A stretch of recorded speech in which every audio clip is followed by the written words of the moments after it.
Baik, bismillahirrahmanirrahim. Assalamualaikum warahmatullahi wabarakatuh. Alhamdulillahirabbil alamin. Alhamdulillahilladzi arsala rasulahu bil huda wa dinil haq liyudhhirahu 'ala dini kulli wa kafa billahi syahida. Asyhadu an la ilaha illallah wa la syarika lahu wa asyhadu anna Muhammadan abduhu wa rasuluhu alladzi la nabiyya ba'da. Rabbi shrah li sadri wa yassir li amri wa hlul 'uqdatam min lisani yafqahu qawli. Radina billahi rabba wa bil islami dina wa bi Muhammadin nabiyya wa rasula. Rabbi zidna ilman warzuqna fahman. Allahumma inna nas'aluka ilman nafi'an wa na'udzubika min ilmin la yanfa'. Allahumma faqihna fid din wa 'allimna ta'wil. La haula wa la quwwata illa billahil aliyyil azim. Amma ba'd. Alhamdulillah, segala puji bagi Allah yang telah memberikan kita karunia-Nya sehingga di sore hari ini kita semua masih diperkenankan untuk bisa berkumpul kembali di jadwal kajian rutin kita. Maka mudah-mudahan kumpulnya kita di sini tentunya dicatat sebagai amal soleh di sisi Allah Subhanahu Wa Taala, ya, amin. Salawat serta salam semoga senantiasa tersampaikan kepada suri tauladan kita baginda Rasulullah Muhammad Sallallahu Alaihi Wasallam, pada keluarganya, sahabatnya, dan mudah-mudahan sampai kepada kita umatnya hingga akhir zaman. Amin. Ibu sehat semuanya? Alhamdulillah. Siapa yang gak hadir? Komplit hari ini, komplit. Bu Karyadi kontrol biasanya, ya, betul. Siapa lagi? Ibu Cici kemana? Sakit? Oh iya. Siapa lagi di belakang? Ada kan? Sudah? Sebelah sini komplit. Alhamdulillah, ya. Baik, kita doakan semoga yang lagi sakit Allah berikan kesembuhan. Allah jadikan sakitnya sebagai penggugur dosa, menjadi penambah pahala, jadi kebaikan, dan diberikan kesabaran insyaallah, ya, amin. Yang lagi ada keperluan semoga lancar urusannya, berkah selalu. Dan ibu semua yang sehat, semoga Allah jaga kesehatannya, dijadikan manfaat, ya, kesehatannya jadi keberkahan untuk terutama bisa menjadi sarana untuk beribadah di jalannya Allah Subhanahu Wa Taala, ya, amin. Baik, kita mulai kajian kita sore hari ini dengan membaca Al-Fatihah sama-sama. Mangga, 1, 2, 3. A'udzu billahi minasyaitonir rajim. Bismillahirrahmanirrahim. Alhamdulillahi rabbil alamin. Ar-Rahmanir-Rahim. Maliki yaumiddin. Iyyaka na'budu wa iyyaka nasta'in. Ihdinas siratal mustaqim.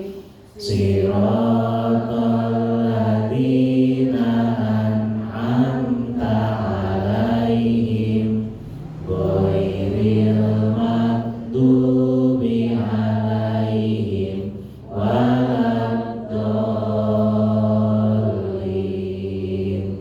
Amin. Alhamdulillah. Baik, langsung saja kita masih belajar bersama kitab Al-Adab Al-Mufrad karya Imam Al-Bukhari. Semoga apa yang kita pelajari tentunya menjadi ilmu yang bermanfaat bagi kita semua, bisa kita amalkan dan menjadi pahala yang mengalir bagi kita semua, khususnya kepada Imam Al-Bukhari dan keluarganya. Amin. Terakhir kita sampai berapa, Bu? 87, ya? Baik. Terakhir catatan ibu apa? Hadis 87.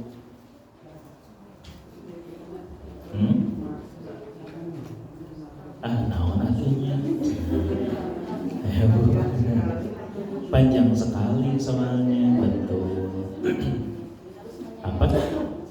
Menyayangi anak kecil, betul. Terus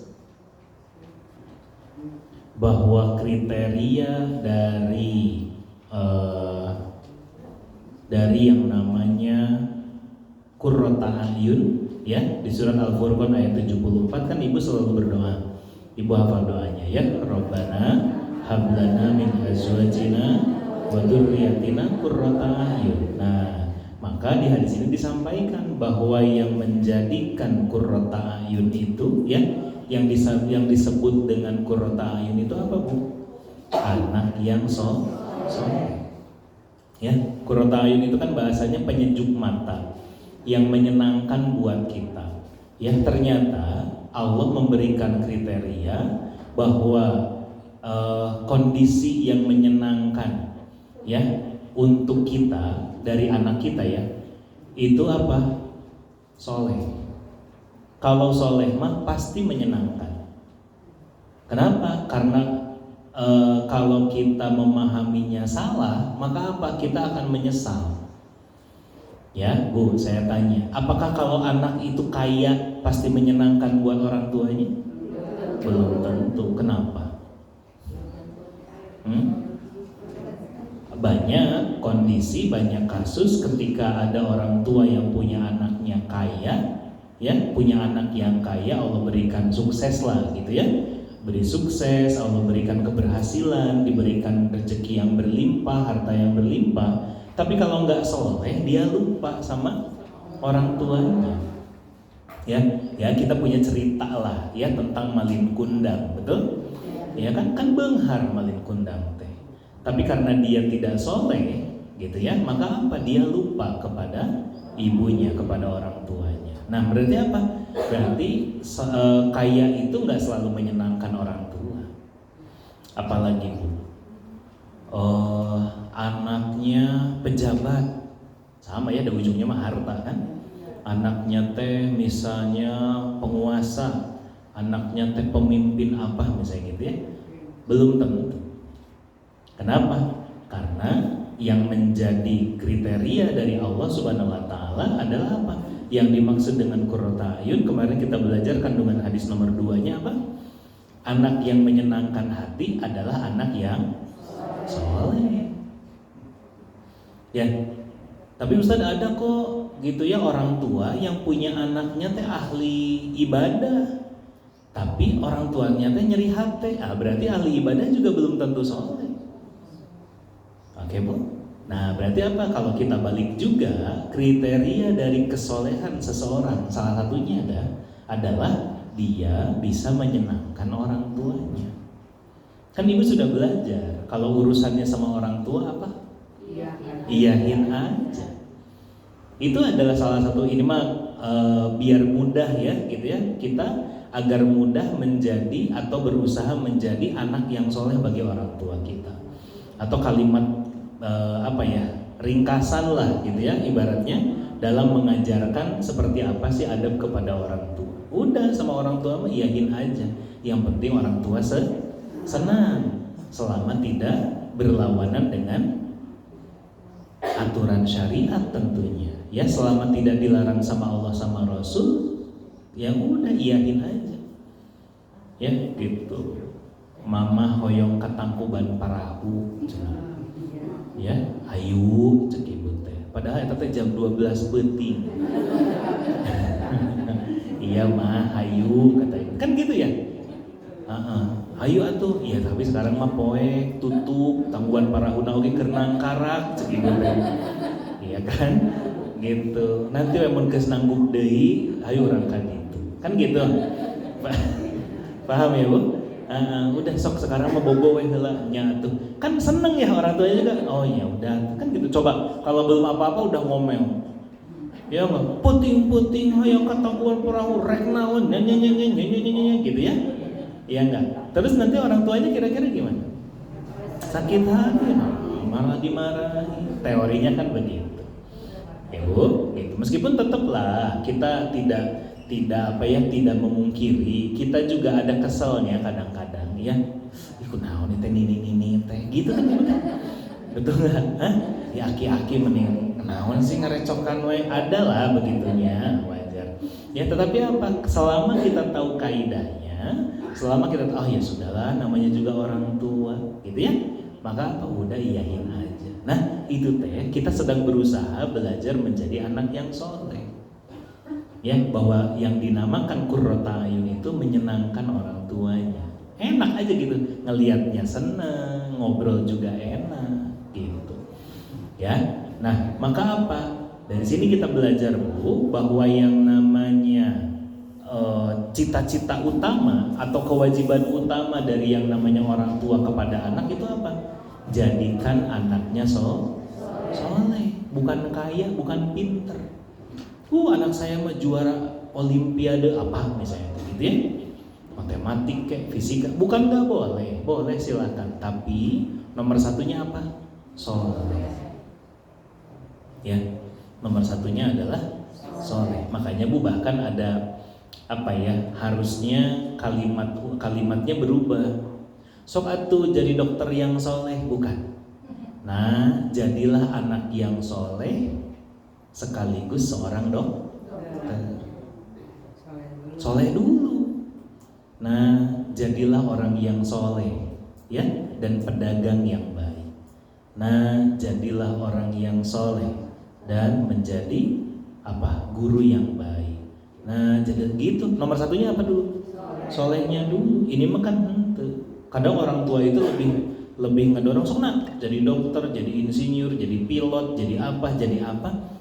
So, jadilah dokter yang soleh. Dari nomor solehnya. Solehnya jadi nomor 2. Nomor 2 aja. Solehnya nomor 1. Kenapa? Karena yang dimaksud dengan qurrata ayun itu soleh. Bisa dipahami? Gitu ya. Nah, jadi yang jadi prioritas utama kita sebagai orang tua apa? No penting mas soleh. Soleh weh heula. Ken gitu. Yang lain-lainnya mah anak-anak akan ngikut sesuai dengan zamannya sendiri, Bu. Ya enggak? Gitu. Zaman ibu, pekerjaan apa yang paling beunghar? Yang paling menghasilkan uang banyak? Menurut ibu? Pedagang. Oke. Menurut anak ibu sekarang? Kerja kantoran. Menurut cucu ibu kira-kira naon? Kan beda-beda ya, betul ya. Setiap zaman ada apanya ya, ada musimnya sendiri gitu. Wah sekarang mah yang paling rame ini nih gitu. Ibarat kalau jualan Bu, jualan kan ada musimnya juga nggak? Ya, gitu. Sekarang mah mau jualan ini rame nih, cepet lakunya nih. Atau zaman dulu makan sok kalau mau laku buka jualannya di pasar. Zaman sekarang kan sok online ke, gitu ya. Nah kan beda-beda tuh. Nah, apa poinnya berarti? Kalau urusan dunia mah nanti bisa ganti-ganti Bu. Tapi kalau soleh, mau dari dulu sampai sekarang sampai nanti yang akan datang, selalu jadi nomor 1. Selama ibu fokus menjadikan anak dan cucunya dan keturunannya nomor 1-nya soleh dulu, nanti yang lainnya mengikuti. Insya Allah, ya, gitu. Atau tong waka pulang-pulang belum, ya, belum mulai. Yuk. Sekarang kita masuk bab 48 ya, judul 48, orang yang mendoakan teman agar Allah memperbanyak harta dan anaknya. Hadis 88, betul ya? Baik. Halaman 112 betul? Baik. Bismillahirrahmanirrahim. Dari Anas ya radhiyallahu anhu, ia berkata, suatu hari aku pernah masuk kepada Rasulullah SAW. Saat itu tidak ada seorang pun kecuali aku, ibuku, dan Ummu Haram, saudara perempuan ibuku. Ketika menemui kami, maka beliau SAW bertanya, apakah sebaiknya aku sholat bersama kalian? Padahal saat itu bukan waktu sholat. Lalu salah seorang dari kami bertanya, lalu di mana Anas ditempatkan? Beliau bersabda, tempatkan ia di sebelah kanan. Lalu beliau sholat bersama kami. Beliau kemudian mendoakan kami sekeluarga agar mendapatkan segala kebaikan di dunia dan di akhirat. Ibuku lalu berkata, ya Rasulullah, doakanlah untuk pembantumu ini, yaitu Anas bin Malik. Beliau lalu mendoakanku agar mendapatkan segala kebaikan. Di akhir doanya beliau bersabda, ya Allah, perbanyaklah harta dan anaknya. anaknya dan berkahilah dia. Ya. Baik.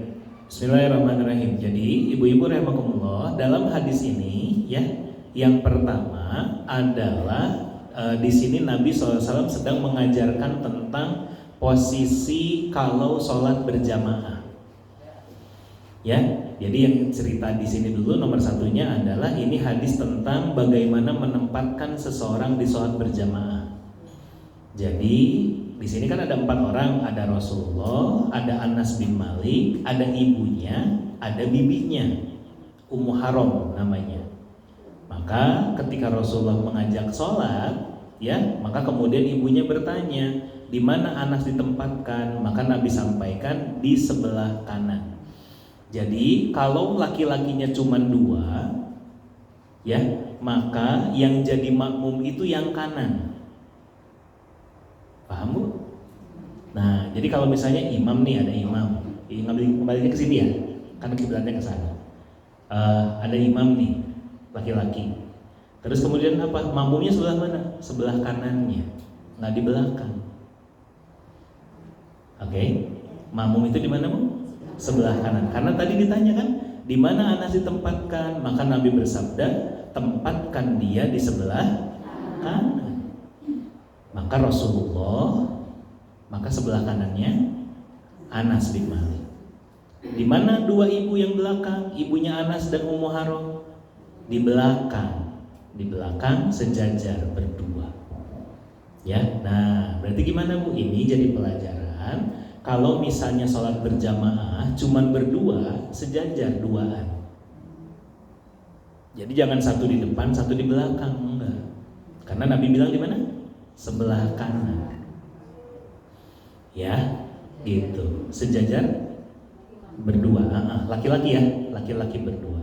Bagaimana kalau perempuan berdua?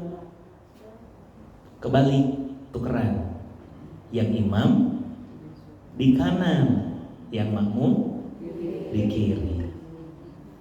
Jadi jangan satu di depan, satu di belakang, jangan. Yang imam di kanan, yang makmum di kiri kalau berdua. Terus nanti kalau datang yang ketiga gimana? Ibu lagi sholat nih, atau tadi ya laki-laki dulu nih, yang ini imam, yang ini makmum. Datang yang nomor 3, di mana dia? Nah, maka dia berada di sebelah yang makmum. Tapi tepuk dulu yang makmumnya. Tong nepuk imam, kayak imamnya mundur. Ya, yang ditepuk makmumnya. Yang mana kalau laki-laki? Yang kanan, tepuk ya, lain gebuk, beda. Gitu aja, towel gitu. 2 kali aja, tek gitu. Nanti dia ngerti, mundur dia. Jadi nantinya gitu Bu, 1 di depan, 2 makmum di belakang. Gitu. Ya. Nah, kalau misalnya ibu sholat berjamaah berdua, yang makmum yang mana? Yang kiri. Yang ditepuk yang mana? Yang kiri. Nanti yang kiri mundur. Gitu. Ibu sholat di belakang. Bagaimana? Kenapa? Jadi 2 baris kalau bertiga mah. Kalau bertiga jadi 2 baris ya. 1 imam di depan, makmum di belakang berdua. Gitu. Bagaimana kalau bapak sama ibu sholat berjamaah di rumah berdua? Ibu di belakang suami jelas, semuanya depan kan kaci. Sebelah kanan, sebelah kiri. Ya, ibu di belakangnya tapi agak ke kiri. Gitu. Bisa dipahami? Iya, karena saf laki-laki dan perempuan selalu terpisah. Oke? Bisa dipahami ya? Nah, ini tentang itu dulu. Nah, yang kedua, kemudian setelah selesai sholat, beliau kemudian mendoakan kami sekeluarga agar mendapatkan segala kebaikan di dunia dan di akhirat. Ya, apa maksudnya? Ini meskipun tidak ada teks secara khususnya ya, tapi kurang lebih salah satu doa yang mencakup dunia dan akhirat, doa apa Bu? Doa sapu jagat. Tuh, Rabbana atina fid dunya hasanah wa fil akhirati hasanah wa qina adzabannar. Nah, itu yang dibaca. Ya, jadi doa itu ibu nggak boleh lepas tuh. Ya, tiap sholat dibaca, tiap udah sholat dibaca kan? Dibaca. Ulah warjukni, jeung warjukni ya. Ya, jangan cuma ayo we dunia, jangan. Ya, tetap kita minta dunia dan akhirat. Yang mana yang utama, Bu? Oh, akhirat. Ustaz, tapi doanya Robbana atina fid dunya. Iya. Ya, cuman maksudnya kalau doa-doa yang lain selain doa yang itu, maksudnya ibu yang banyakin minta, nomor satu sebaiknya akhirat dulu. Ya Allah, ampuni dosa hamba. Punya dosa nggak? Banyak. Nah, itu dulu nomor satu. Udah banyak dosa ibu teh, ya kan? Kecuali kalau ibu teh sudah habis dosanya, baru nggak apa-apa. Ya, ai sakirana seueur keneh mah minta ampunan dosa dulu. Apalagi misalnya minta husnul khotimah, ya, minta dimasukkan ke surga, betul? Minta dijauhkan dari neraka, gitu-gitu dulu, baru nanti dunia akhirnya. Ya Allah, naon? Hoyong naon? Hoyong cilung saroda, ya Allah, oh ke bios. Oke, misalnya itu, ya.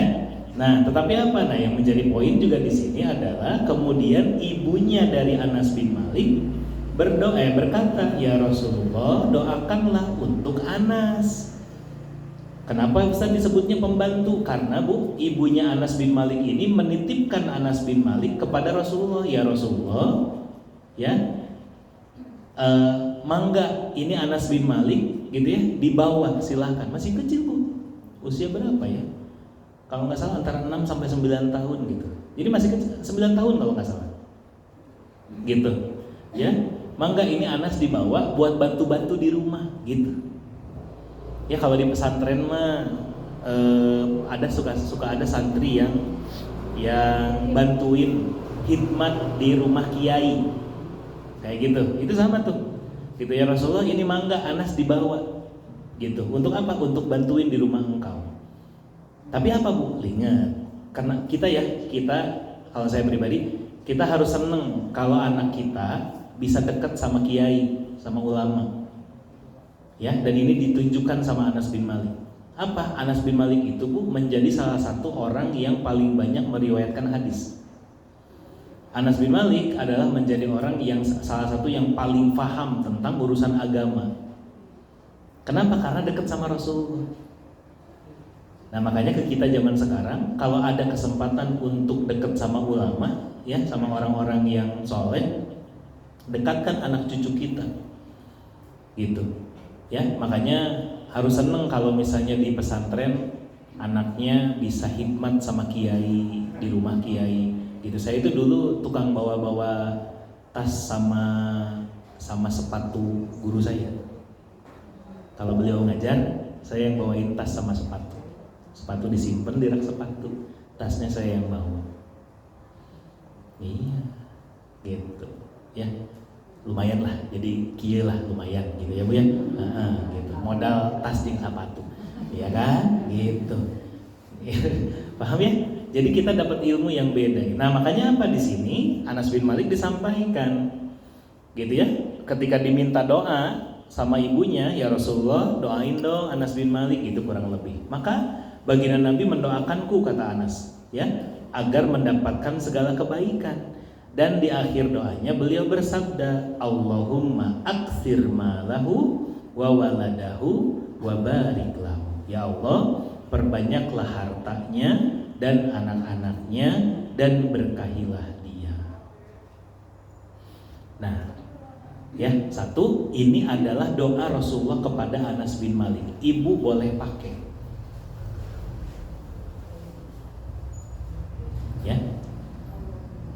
Allahumma aktsir malahu wa waladahu wa barik lahu. Ya Allah, perbanyaklah hartanya dan anaknya dan berkahilah dia. Dari siapa? Doa dari ibu buat anak ibu, buat cucu ibu.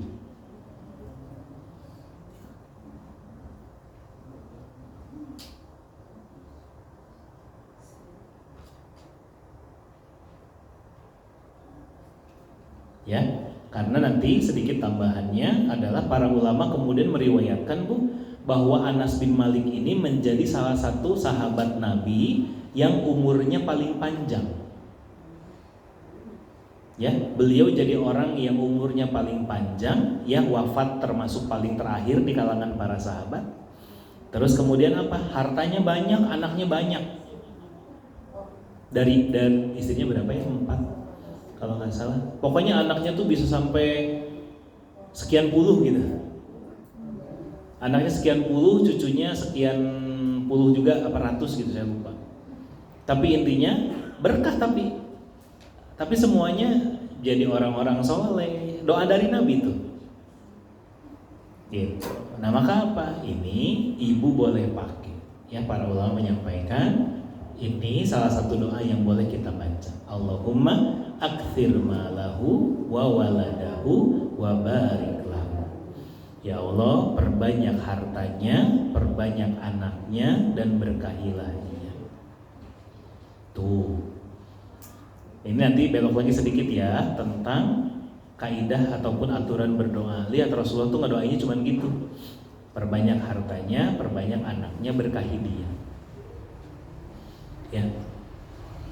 Kalau kita apa Bu? Sing pinter, sing bager, sing soleh, sing gitu ya. Nah, nggak usah banyak. Oke, yang penting berkah.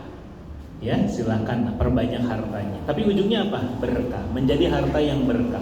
Anak-anak yang berkah, anak-anak yang soleh. Udah. Ya, gitu. Oke, silakan tandain dan itu bisa ibu pakai. Ya, buat siapa? Buat anak, buat cucu. Termasuk kalau misalnya ibu ada orang datang ke ibu, ini kenalin, saya baru punya anak, misalnya gitu ya, ada yang begitu ke ibu ya, ibu doain. Ini doa dari siapa? Dari Rasulullah kepada Anas bin Malik. Ada lagi satu lagi doa dari Rasulullah kepada Ibnu Abbas yang suka kita baca.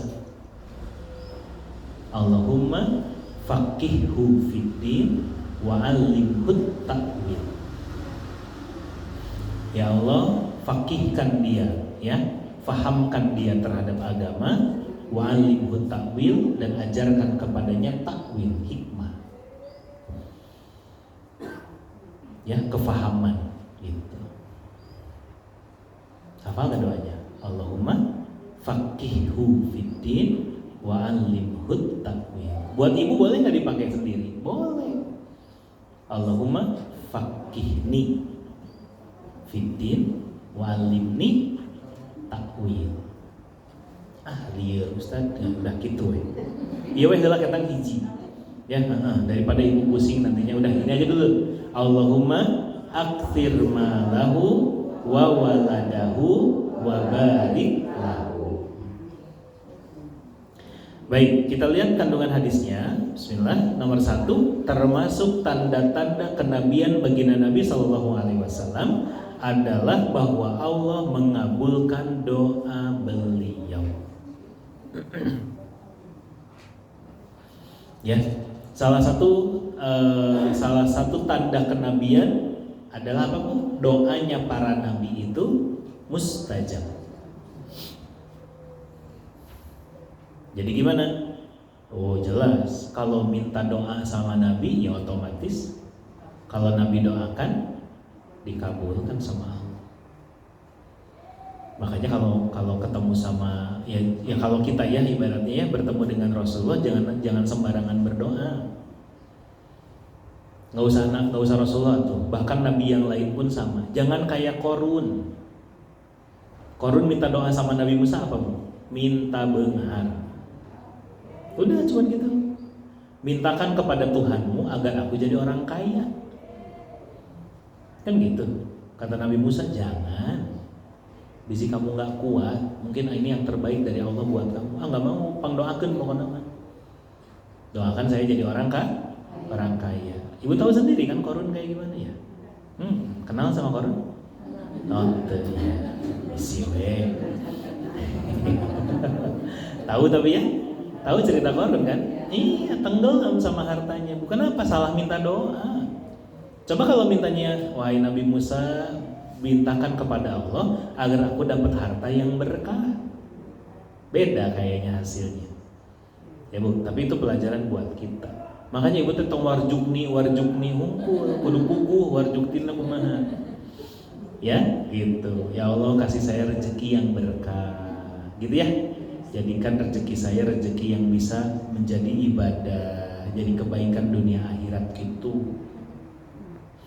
Ya, ya Allah, panjangkan umur saya buat apa? Biar maksimal ibadah. Bukan panjang umurnya serta mulia, bukan. Gitu. Apalagi gitu. Jadi dan salah satu tanda dari kenabian adalah apa? Doanya mustajab. Ya. Nah, termasuk di sini juga kita belajar yang kedua. Lihat kandungan hadisnya. Yang kedua, bolehnya meminta doa dari orang-orang yang baik dan soleh. Boleh. Bu, doain saya ya dan keluarga saya. Kan saya suka minta sama ibu, Bu, doain saya. Karena ibu-ibu adalah orang-orang yang soleh-soleh. Ya kan kita nggak pernah tahu doa siapa yang diijabah, betul nggak? Iya, ibu mah lumayan ada 30-40 orang. Ya nggak, hiji we diijabah. Insya Allah jadi berkah buat saya dan keluarga. Gitu. Tong ibu minta ke abi ulah. Jangan. Masih banyak dosanya, Bu. Ya. Gitu. 3. Boleh berdoa meminta banyak harta dan anak, tapi apa belakangnya? Serta keberkahan padanya. Tuh, tambahin berkahnya, Bu. Sok jang sing beunghar. Enggak. Ya, sok mudah-mudahan Allah kasih limpahan harta, limpahan rezeki buat kamu yang berkah. Ya. Sok sing banyak anaknya yang berkah, yang soleh, yang soleha. Gitu. Jangan lupa berkahnya, Bu, karena kita mah nggak pernah diajarkan untuk fokus sama banyaknya aja. Ya, kalau berkah, Bu, mau sebanyak apapun cukup. Ya, betul nggak? Apalagi sedikit dibalik kita. Ya nggak. Harta kalau berkah mah sedikit cukup, komo lamun banyak, betul. Tapi kalau nggak berkah, harta sebanyak apapun kurang, benar. Ya, hoyong deui, kirang keneh, hoyong deui, nambih deui. Jangan lupa apanya berarti? Berkah. Ilmu, minta ilmu yang berkah, Bu. Hafal ini, hafal itu, tahu ini, tahu itu, tapi nggak dipakai, lebar. Ya, ngerti ini, ngerti itu, tapi nggak mengubah diri. Ilmunya banyak, belajar ke sana, belajar ke sini, tapi apa? Tapi tetap pika sebelin batul. Ya, misalnya omongannya masih tetap nyakitin orang, nggak berkah. Jangan, minta yang berkah. Ya Allah, berkahi ilmu yang saya pelajari, perbaiki akhlak saya ya Allah. Gitu. Ya, udah belum nanya di rumah teh? Sudah belum nanya sama orang rumah? Mama sudah berubah belum sejak ngaji? Mun jawaban orang rumah belum, berarti ibu rudet kene gitu. Oke? Ya. Yang keempat, ini adalah penjelasan tentang keutamaan Anas bin Malik radhiyallahu anhu. Ya. Apa tadi salah satunya, Bu? Poin keempat ini, serahkan, dekatkan anak kita kepada orang-orang yang soleh. Pasti kecipratan. Ibu tahu ya apa kalimat yang itu? Kalau kamu gaul sama tukang parfum, minimal kebawa wangi. Tapi kalau kamu gaul sama tukang apa, Bu? Tukang pandai besi ya bahasanya. Ya, gitu, yang apa? Ya, tukang pandai besi. Ya, maka minimal bau hangitnya ke bawah. Ya, berarti gimana? Dekatkan anak-anak kita, keluarga kita, cucu-cucu kita dengan siapa? Dengan orang-orang yang soleh. Insya Allah sedikit mah ke bawah soleh. Kenapa Bu? Ini jadi penting karena terutama di zaman sekarang kita lebih banyak menemukan orang-orang yang tuh deketan si bapak itu, benghar si bapak itu. Sugan kayak kebagian proyek.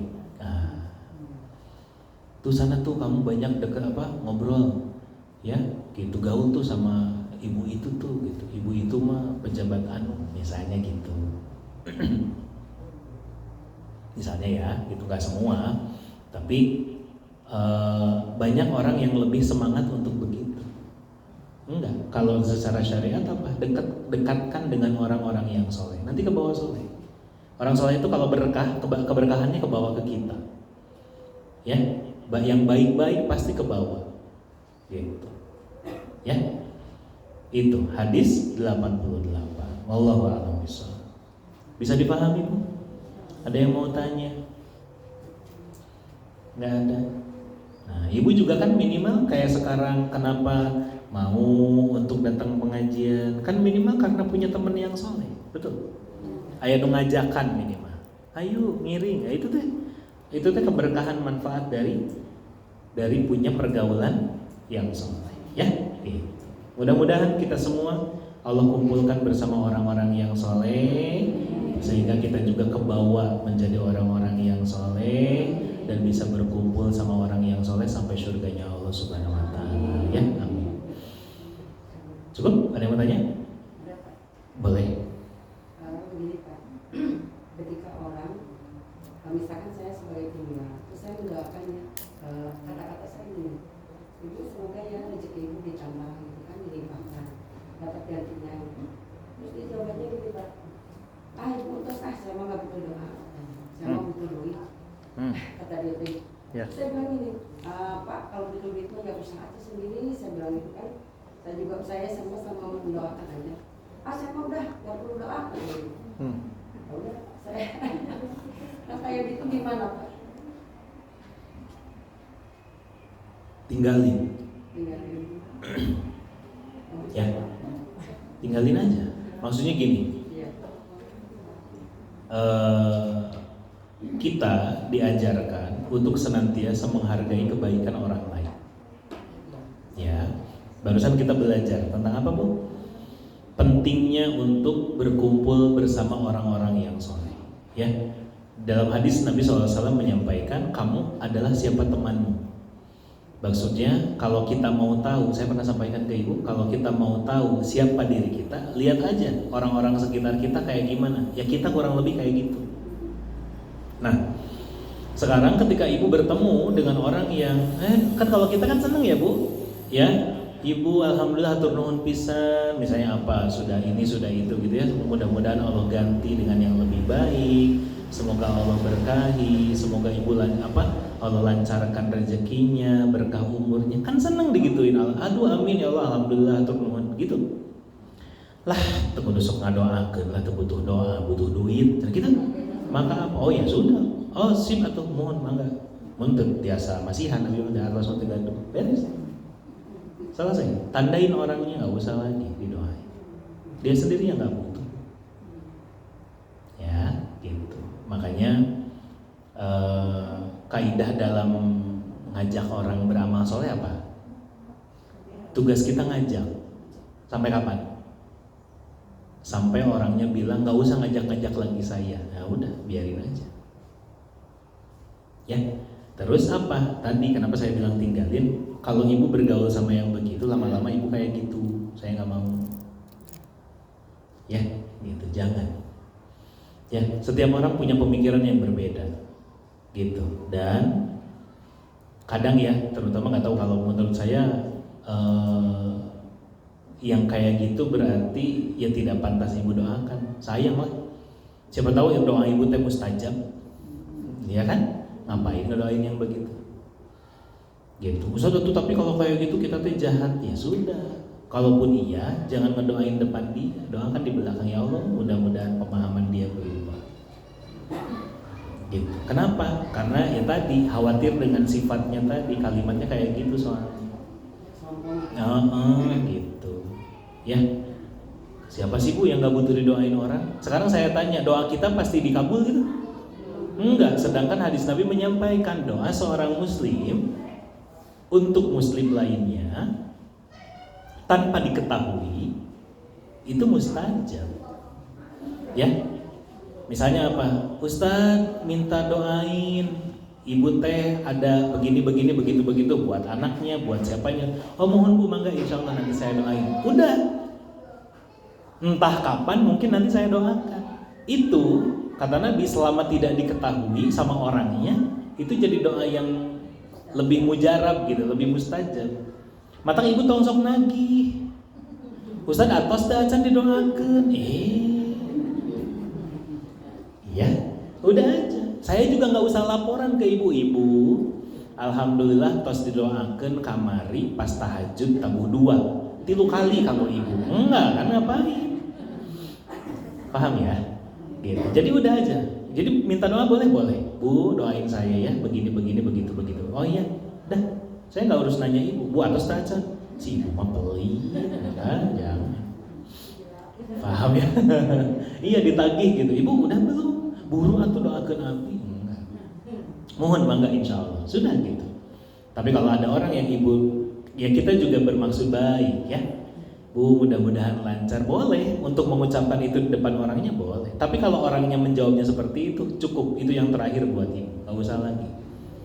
Ya, ketika nanti, oke, udah nuhun. Tumben tarang ngadoakeun ayeuna mah teu hayang cek ibu teh. Enggak kata gitu ya. Udah aja pokoknya. Gitu ya. Allah. Ada lagi? Nah ya, cukup ya. Baik, kita lanjutkan satu lagi. Bismillahirrahmanirrahim. Judul ke-49, ibu adalah orang yang penuh kasih sayang. Bu, dengerin. Lihat judulnya, tandain ya. Ibu adalah orang yang penuh kasih sayang. Nah, kasih aja tanda tanya di dinya. Nya gitu. Oke. Nah, kita belajar. Bismillahirrahmanirrahim. Dari Anas bin Malik ya radhiyallahu an, seorang wanita menemui Ibunda Aisyah radhiyallahu taala anha. Ya, Ibunda Aisyah memberinya 3 buah kurma. Ia lalu memberikan masing-masing 1 kurma kepada kedua anaknya dan ia memegang 1 kurma untuk dirinya sendiri.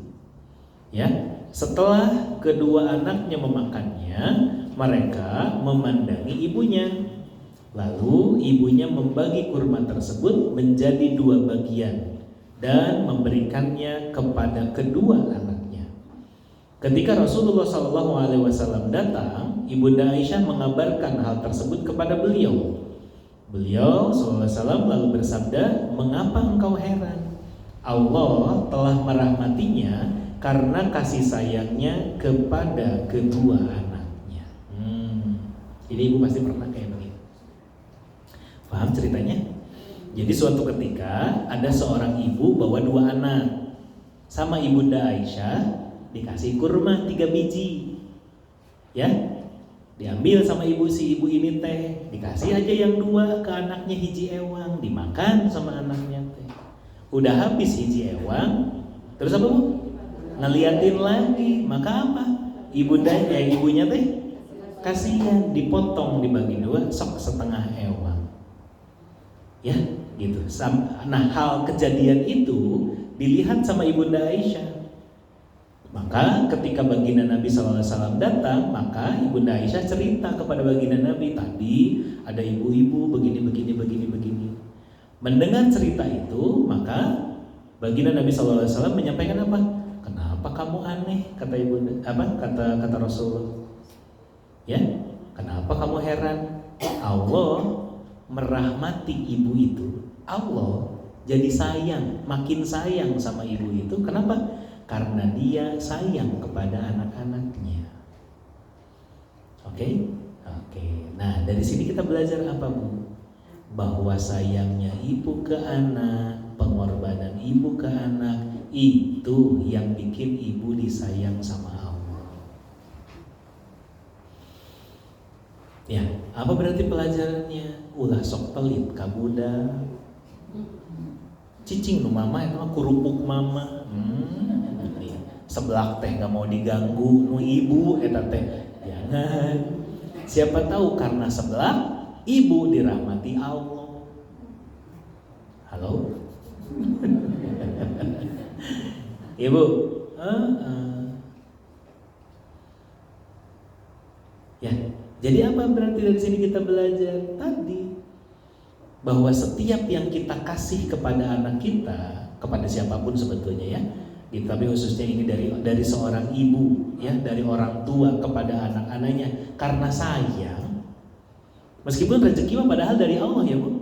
Tapi apa? Karena Allah melihat kita tadi dikasih rezeki, tapi terus saking sayangnya kita kasih ke anak, kita kasih ke cucu, maka apa?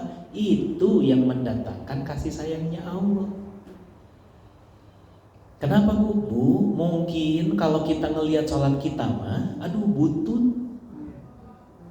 Ya, belum tentu Allah teh sayang, ibaratnya gitu ya. Ya, ada banyak kurangnya. Gitu. Surat eta deui. Mau pindah kanu panjang teh pondok jeung pondok. Betul Bu? Iya. Gitu. Baru takbir ulang. Betul? Kita mah banyak kurangnya. Begitu sujud bingung. Bangun lagi atau tahiyat akhir? Hah? Ibu pernah gitu nggak? Sering. Ngaku aja nggak apa-apa. Kenapa? Ambil yang sedikit. Kalau ibu bingung, ini rakaat 3 apa 4 ya? Anggap 3. Iya. Gitu nanti ujungnya sujud sahwi gitu kan, ulah tiap sholat sujud sahwi ya. Gitu. Berarti kan lupa wae, iya nggak? Gitu. Kacida. Udah mah lupa rakaat, lupa sujud sahwi. Ya, makanya sujud sahwi itu ada yang di dalam sholat, tapi kadang juga ada yang sampai lupa kan Bu? Maka silahkan sujud sahwinya di luar sholat. Begitu udah salam, assalamualaikum. Udah kebiasaan ya ikut ya. Fil alamina innaka hamidum majid. Terus doa yang dajjal kan. Begitu udah beres teh, salam, assalamualaikum. Baru ingat sujud sahwi, sujud. Itu cek malaikat teh sujud sahwi wae po. Ibu, gitu. Apa poinnya? Poinnya adalah kita bisa mendapatkan kasih sayang, pahala dari Allah itu dari jalan yang macam-macam.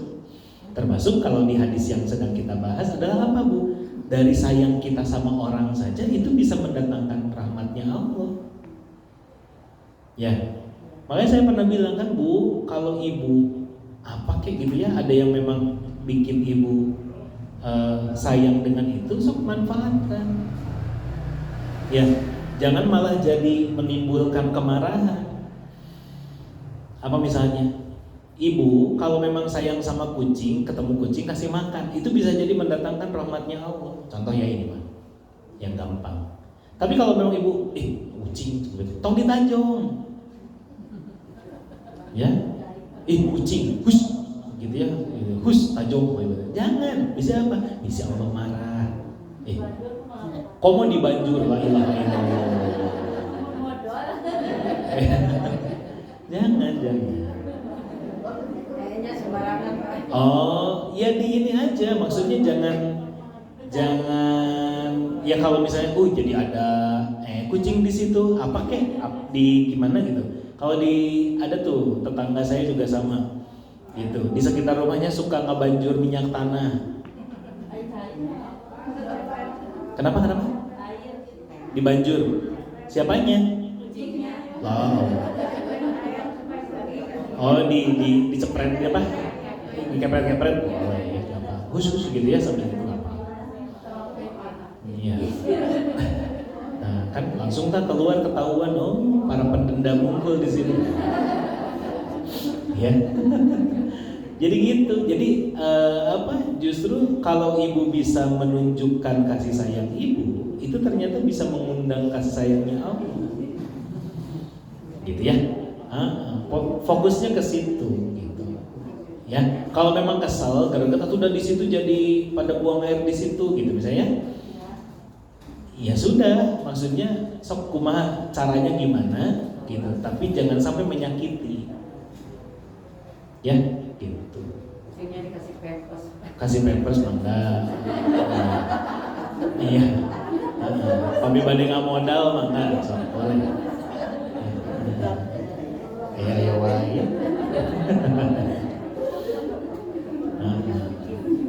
Oh, termasuk belok dulu sedikit ya, termasuk ibu-ibu yang kalau ada yang pelihara kucing, maka dia harus tanggung jawab terhadap peliharaannya. Gitu ya. Jangan diabur gitu ya, diabur terus sembarangan, jangan. Zolim nantinya.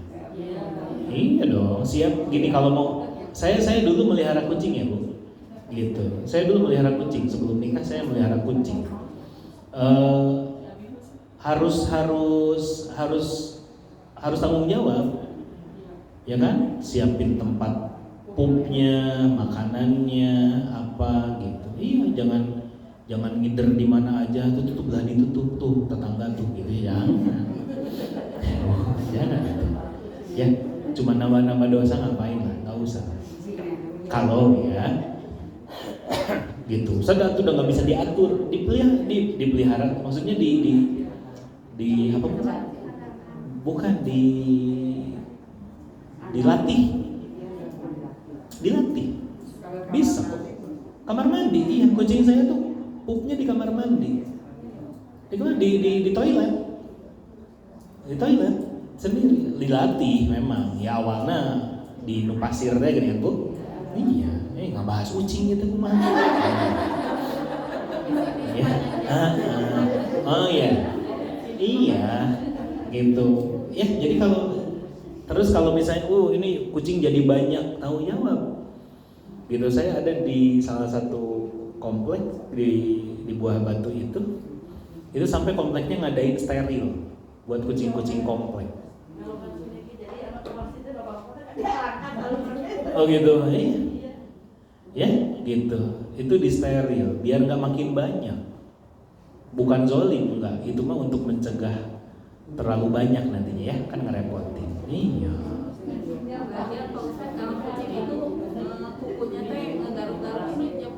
Jok motor, betul, iya. Pertama mah nggak percaya saya itu pas lihat Iya, emang benar, betul. Ya, gitu. Semoga para kucing mendapatkan hidayah. Ya. Tidak. Nah, jadi ngebahas kucing. Ini kumaha? Iya, udah. Itu mah saya cuma ngasih contoh. Jadi, usah jadi curhat kucing gimana? Begitu ya, butuh mawas diri lah, gitu ya.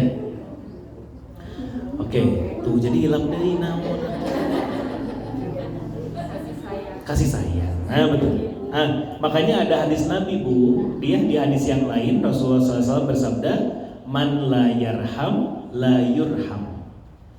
Ya, siapa yang tidak sayang sama makhluknya Allah, maka dia tidak akan disayang sama Allah. Itu nggak banjur kucing.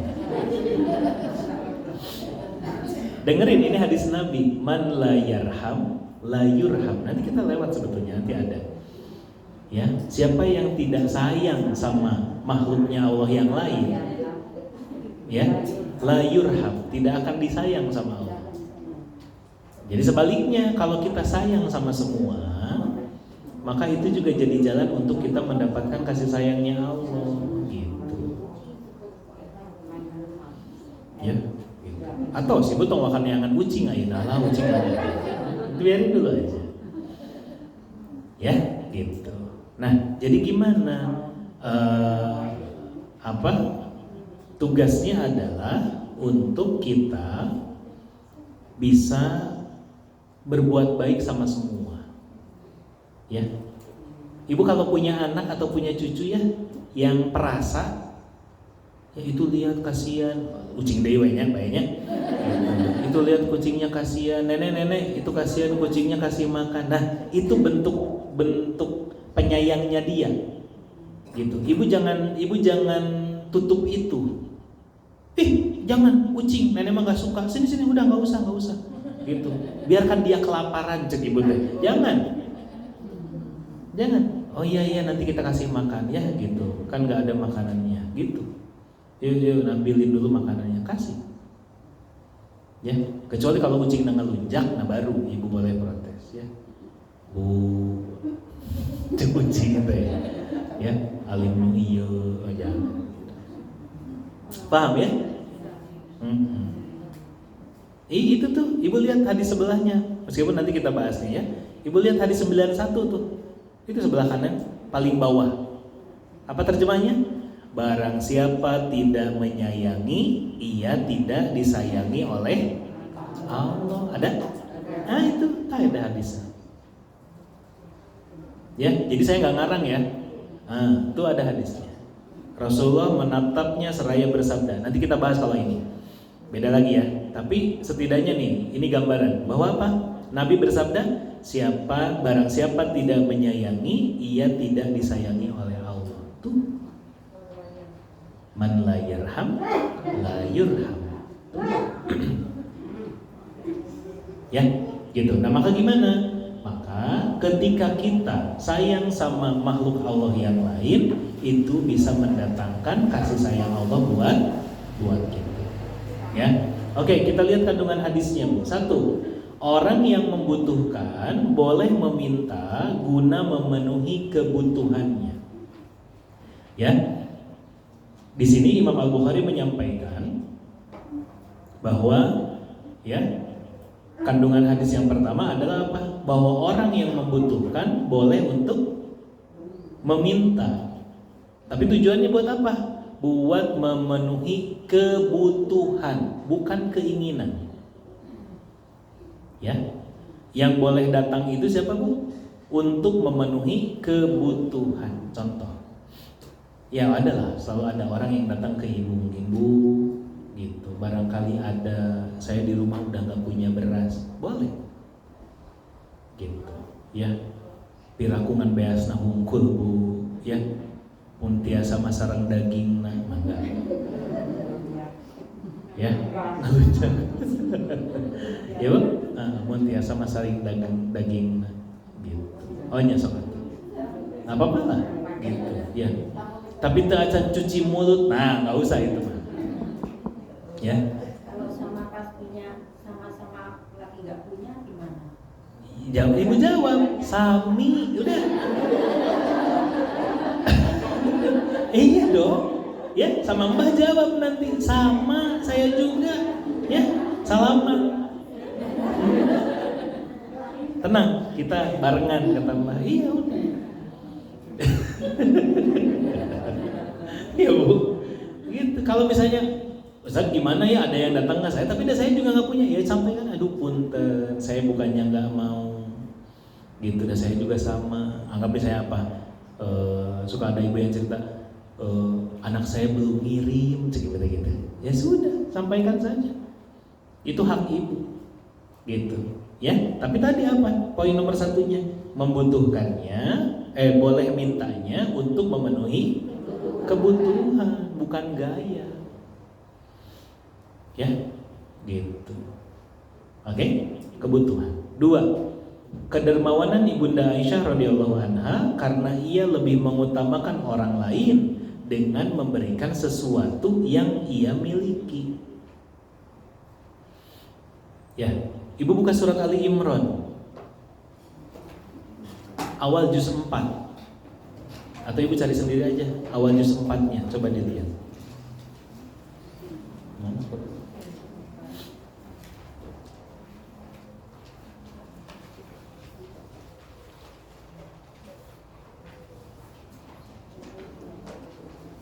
Ada ketemu?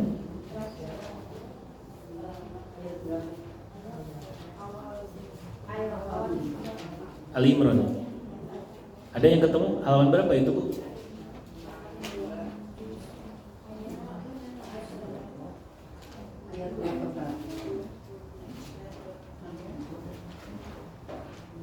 Ada? Ayat berapa, Bu, itu? Apa kalimatnya?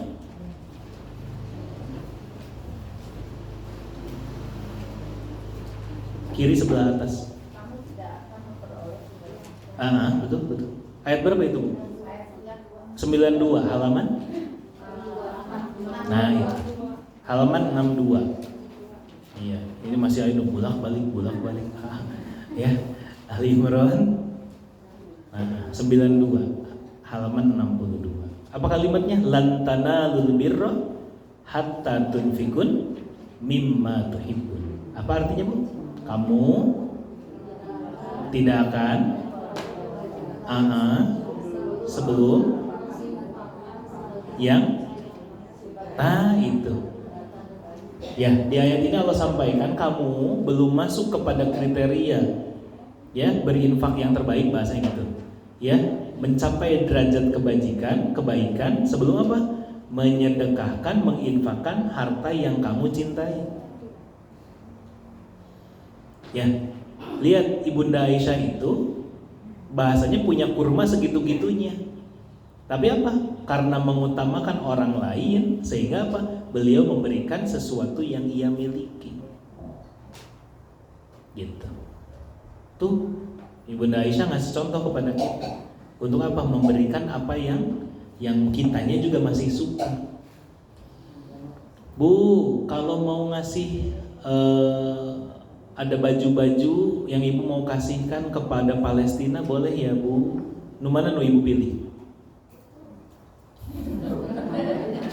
Yang baru, yang lama? Yang lama. Yang bagus, yang gak terlalu bagus? Yang masih dipakai apa enggak? Yang ibu masih suka apa enggak?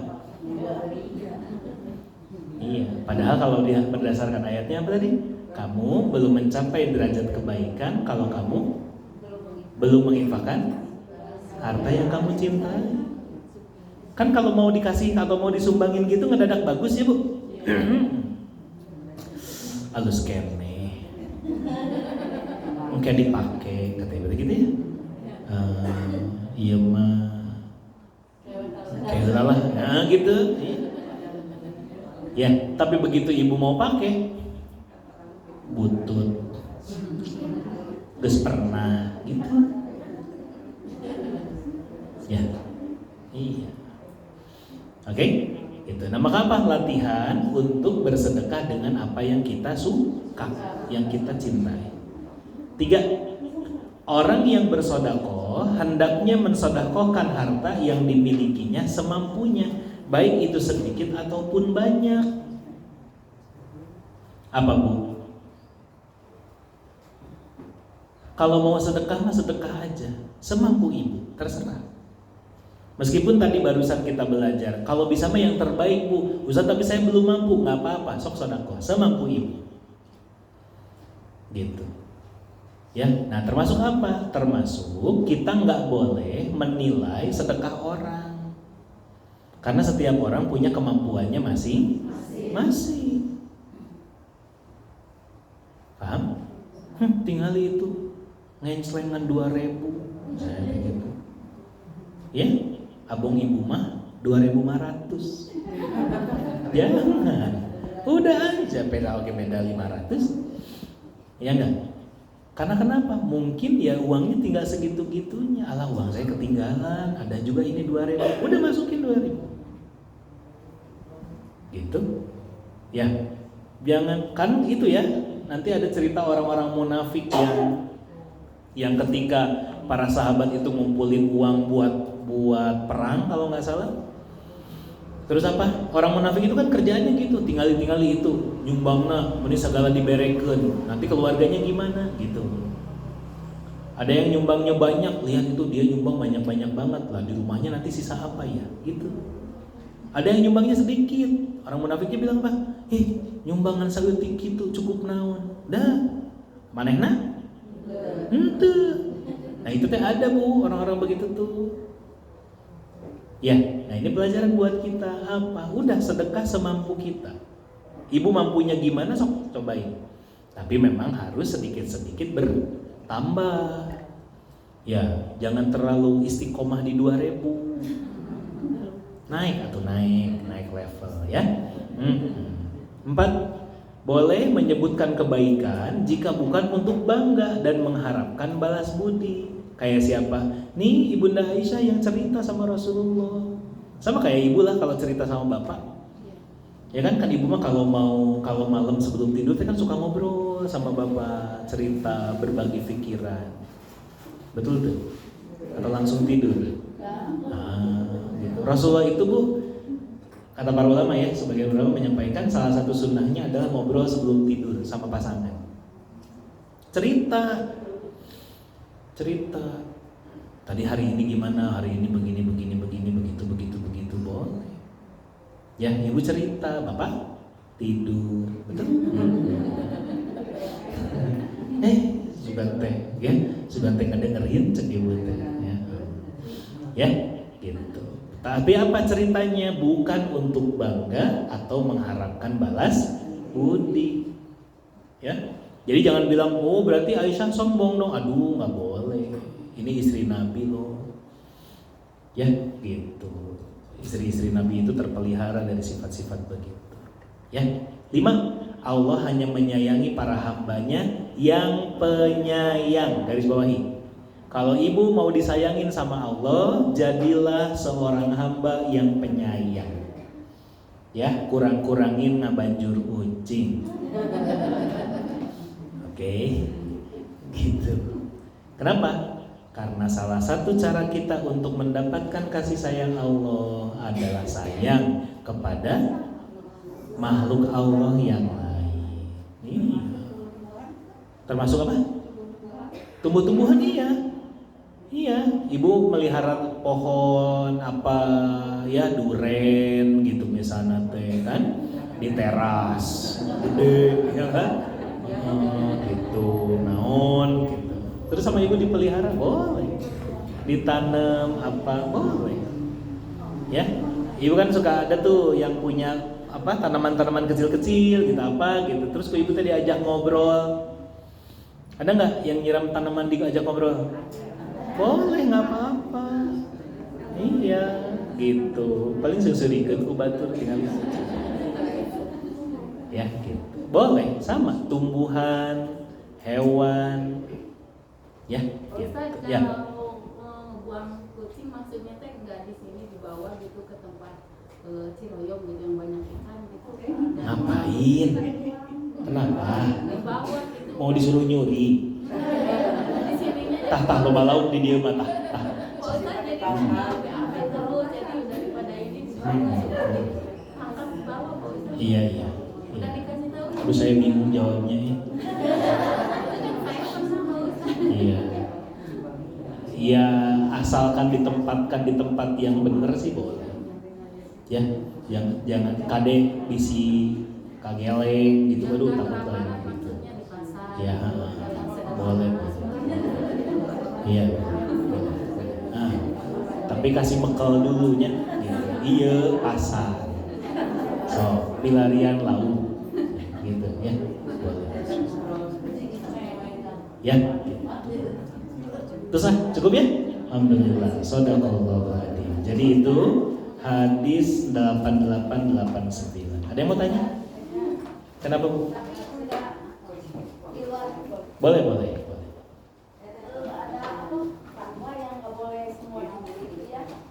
Boikot. Nah. Pakai aja sampai habis. Jadi yang tidak boleh itu belinya ya Bu. Jadi ibu haram beli lagi. Dengar, fatwanya haram beli lagi. Buat kita yang muslim, yang non muslim bodoh teuing. Haram beli lagi. Kalau ibu yang sudah punya di rumah, sudah nyetok, pakai sampai habis. Jangan mubazir. Cuman nanti laginya cari yang lain. Ganti mereknya. Ya, Bu, kabar gembiranya adalah ternyata boikot itu sangat berpengaruh. Ya, Israel itu Bu sekarang mulai berkurang serangannya karena nggak punya uang. Jadi mereka itu ngabisin 12 juta dolar semalam sehari untuk meluk senjata. Itu kan butuh biaya. Nah itu uangnya dari mana? Amerika. Gitu. Uangnya dari mana? Amerika dari mana uangnya? Dari perusahaan-perusahaan kayak gitu. Ya. Nah, jadi gimana? Sama ibu yang sudah ada silakan dipakai, habiskan nggak apa-apa, ya. Tapi jangan beli lagi. Oke? Mudah-mudahan ini bentuk perjuangan kita, untuk membebaskan Al-Aqsa. Jadi dua hal Bu, tahu? Ada pernyataan kemarin dari Israel adalah apa? Mereka itu salah satu yang menjadi kebencian utama mereka sekarang adalah kepada Indonesia. Kenapa? Satu, umat Islamnya paling banyak. Terus apa? Media sosialnya paling kencang. 3, boikotnya paling gede. Sumbangannya ke Palestina paling besar juga termasuk, ya. Maka gimana? Mereka kesel gitu. Makanya apa? Terusin. Ibu yang ada di rumah dipakai, tapi jangan beli lagi, ganti yang lain. Ya, itu bentuk pengorbanan kita. Ya, disuruh jihad mah teu bisa, ya kan? Kayak dikirim ke itu culang cileung kan lieur, ya ulah lah. Sok Bu, kan itu ke Palestina, naon gitu ya kan? Ibu tiarap culang atuh ketembak, ya enggak? Ya. Yang paling utama apa? Jangan lupa berdoa. Ya, ibu tetap doakan, terutama di tahajud ibu. Kita nggak pernah tahu doa siapa yang mustajab. Ya, semoga Allah berikan kemenangan. Alhamdulillah. Atas itu untuk hari ini, terima kasih. Mudah-mudahan jadi ilmu bermanfaat. Kita tutup dengan istighfar, hamdalah dan doa majelis. Astagfirullahaladzim, astagfirullahaladzim, astagfirullahaladzim. Alhamdulillahirabbil alamin. Subhanakallahumma wa bihamdika, asyhadu an la ilaha illa anta, astaghfiruka wa atubu ilaik. Hatur nuhun, ibu sing sehat semuanya. Ketemu lagi di kesempatan selanjutnya. Allahumma biq ila aqwamit thoriq. Bila tuqadah. Assalamualaikum.